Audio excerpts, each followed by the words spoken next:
At the beginning of the facilitative working group, the first meeting, I asked it to see the big vision of the platform, how we are going to achieve it, what we are aiming for as transformative.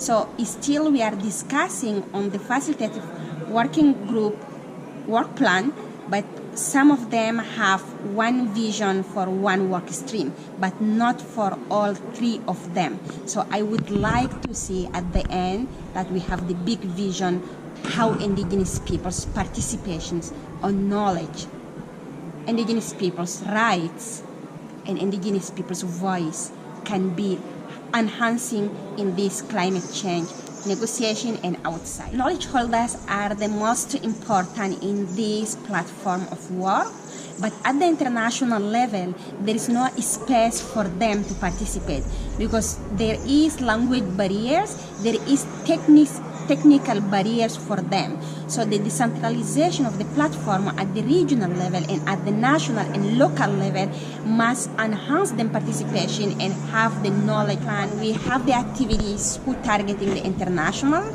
but also the regionals, national and community level. So the knowledge holders must have them place and where they can speak and contribute with the language of Indigenous native that they have.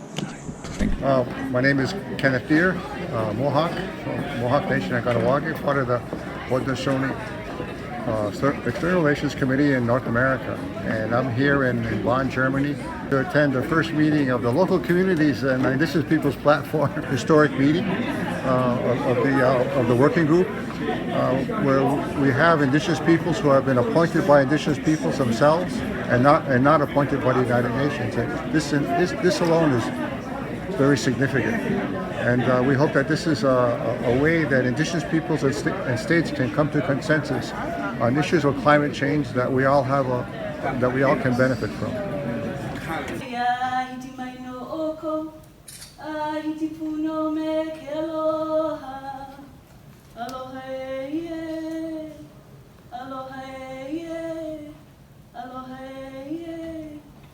One of the functions of the work plan is knowledge.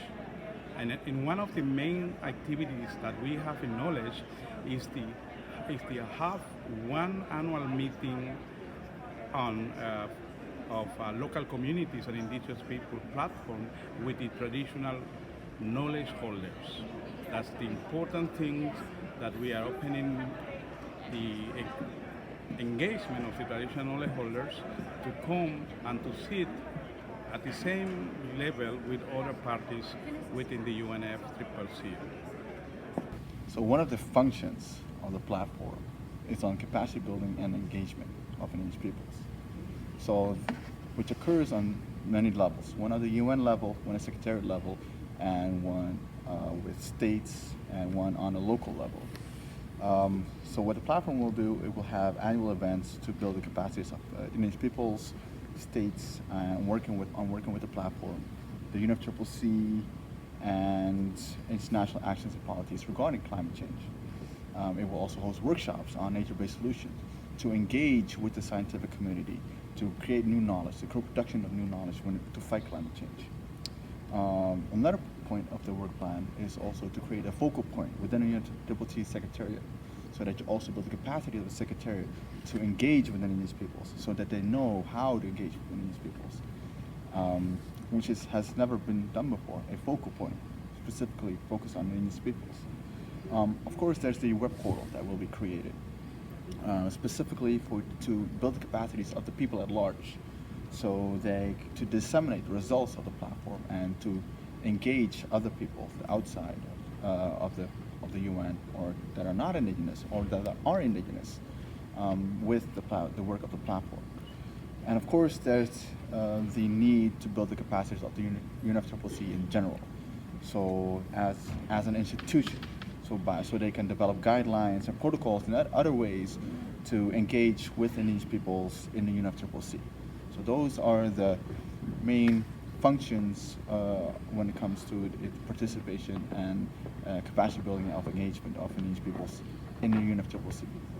We have three mapping exercises. One is the mapping of the policies existing under the convention.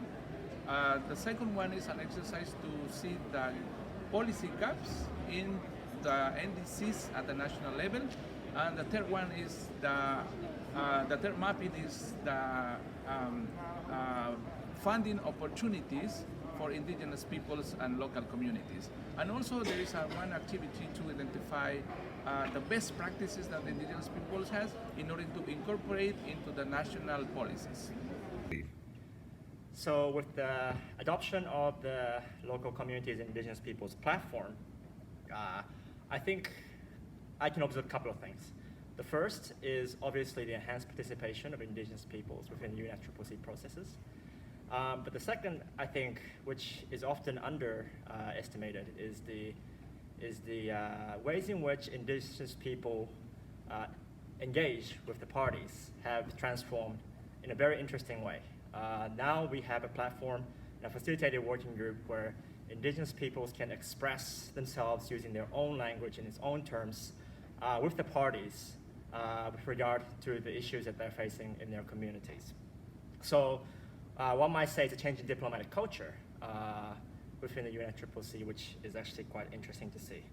And the second, of course, is as a result of the establishment of the platform, we will now see broader engagement of facilitated working group and indigenous peoples with other constituted bodies.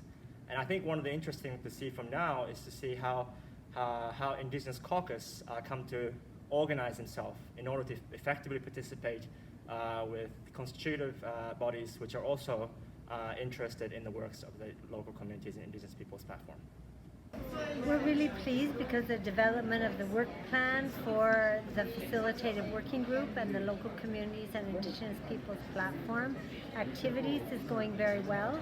We have equal participation by indigenous peoples from all the regions and the member states, and it seems like we're able to come together on a common agreement for the purpose and the activities of the work plan, so we'll look forward to sharing that as soon as it's complete, we hope by the end of the week.